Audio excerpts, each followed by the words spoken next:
Tetapi justru agama harus menolong dirimu. Allah juga tidak butuh pertolongan kamu. Bagaimana Dia yang maha butuh pertolongan kita? In tansurullah yansurkum. Siapa yang menolong Allah, Allah akan menolong kamu. Bagaimana cara menolong Allah? Tolong orang-orang yang butuh pertolongan di sekitar kita. Itulah cara menolong Allah. Kan banyak yang kacau belajar agama. Allah yang gaib disembah-sembah, Allah yang nyata diabaikan. Itu sudah kacau belajarnya. Sedangkan Allah mengatakan, aku yang nyata, aku juga yang tidak nyata. Yang nyata Dia, yang tidak nyata juga Dia. Dia sudah turun gunung menyatakan diri menjadi nyata. Makanya Nabi Musa ketika berfokus pada Allah yang gaib kan ditegur sama Allah.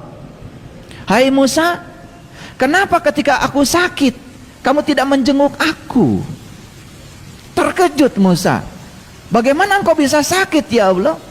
Tetanggamu yang sakit Musa. Dan kalau kamu menjenguk tetanggamu, maka kamu menjenguk aku.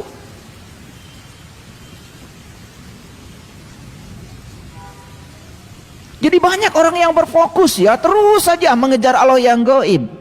Dengan tetangga tidak bagus. Hubungan dengan keluarga tidak bagus. Hubungan persahabatan dengan orang banyak terputus. Tetapi masih menganggap dirinya seakan-akan soleh. Orang yang bagus hubungannya dengan Allah tidak mungkin terputus hubungan dengan manusia.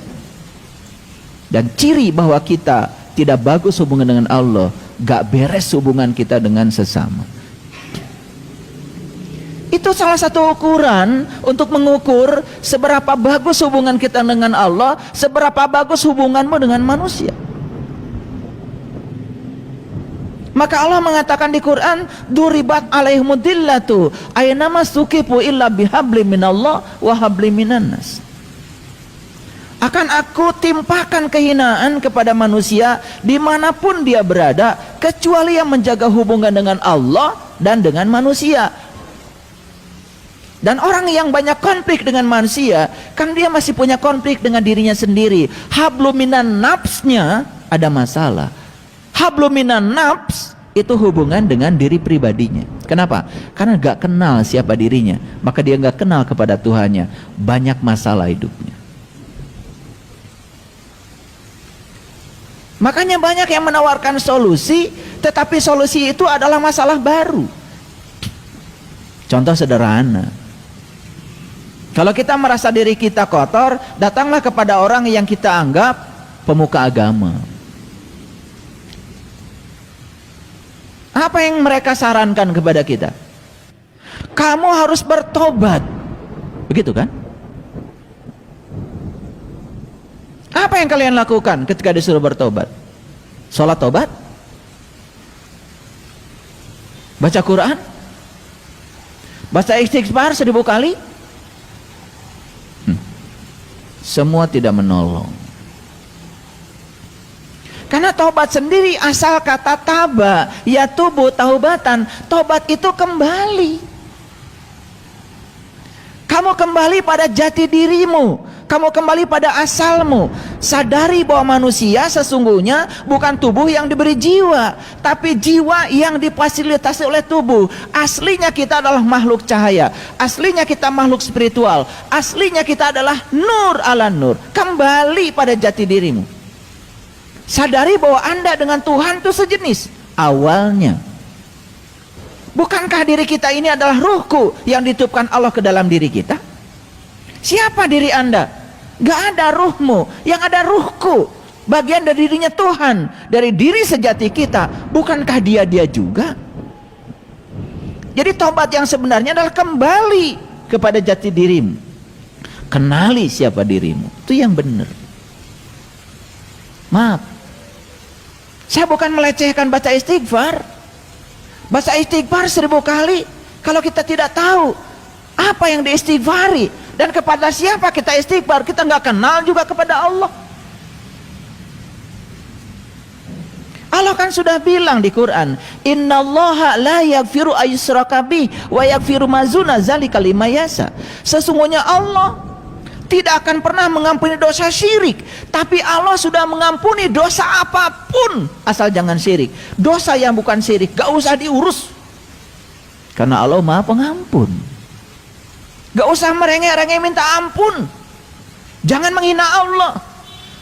Allah itu kamu tidak minta ampun saja sudah diampunkan. Dia Maha Pengampun, Maha Penyayang, dan Dia tidak akan pernah menyiksa kamu ketika kamu salah.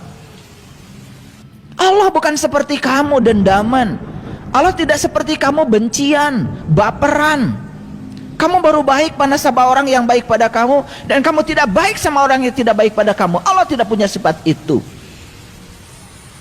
Jadi kalau ada orang yang mengajarkan kalau kamu tidak baik sama Allah, Allah akan menghukum, Allah akan mengazab, bullshit itu, bohong itu. Bagaimana mungkin Allah yang Maha Cinta, Maha Pengasih, Ar-Rahman, Ar-Rahim menghukum hamba yang dicintainya? Karena Allah sudah menciptakan hukum alam dengan hukum sebab akibat.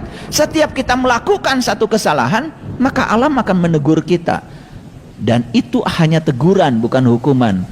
Teguran, sistem pendidikan, sistem pembelajaran, sistem edukasi semesta, supaya kamu menjadi lebih baik. Itu saja. Karena setelah kita diperankan dalam kehidupan kita, tugas kita berikutnya adalah pulang. Pulang. Dan pulang itu tidak usah nunggu kita mati. Pulang itu sekarang aja. Mau pulang sekarang kepada Allah, pulang sekarang. Dengan mata mana saya harus melihat? Apa yang harus saya lihat? Dan bagaimana caranya supaya saya bisa melihat? Pastikan dari sekarang. Akan dijawab oleh semesta. Yang melihat saat itu adalah mata qalbumu. Yang dilihat adalah aku, kata Allah. Dan bagaimana cara supaya saya melihat? Temuilah para pewaris Rasul. Itulah tugas mereka. Aku utus ke semesta untuk mengajarkan itu. Membebaskan 3 penyakit. 1 penyakit kulit. Yang kedua, membebaskan kebutaan mata kalbumu. Dan yang ketiga, membangkitkan kematian kesadaran. Itu diabadikan dalam Quran surat Al-Imran ayat 49. Tugasnya Rasul itu cuma 3. 1, membebaskan manusia dari kebutaan mata kalbunya. Yang kedua, membebaskan manusia dari penyakit kulit. Ngerti sesuatu cuma kulitnya saja. Yang ketiga, membebaskan manusia dari kematian kesadaran. 3 itu. Maka siapapun yang mengaku pewarisnya Rasul harus bisa menjalankan 3 tugas utama itu. Ya Allah, nanti kalau saya mati melihat atau tidak melihat? Jangan minta dijawab oleh Allah, jawab oleh dirimu. Melihat.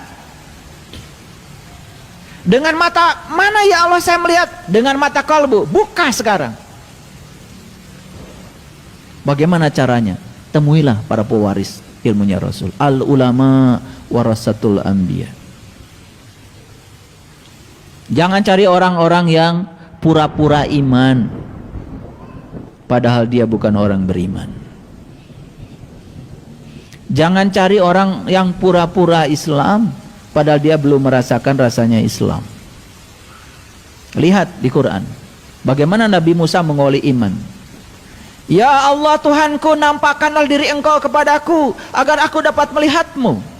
Apa kata Allah? Kamu tidak akan sanggup melihatku, tapi lihatlah ke puncak kesadaranmu.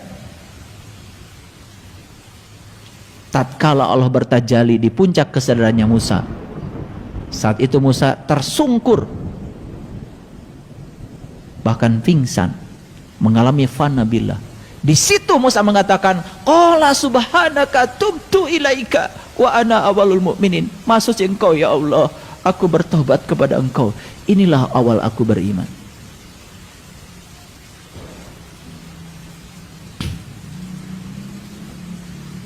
Ulangi. Jadi gamblang apa?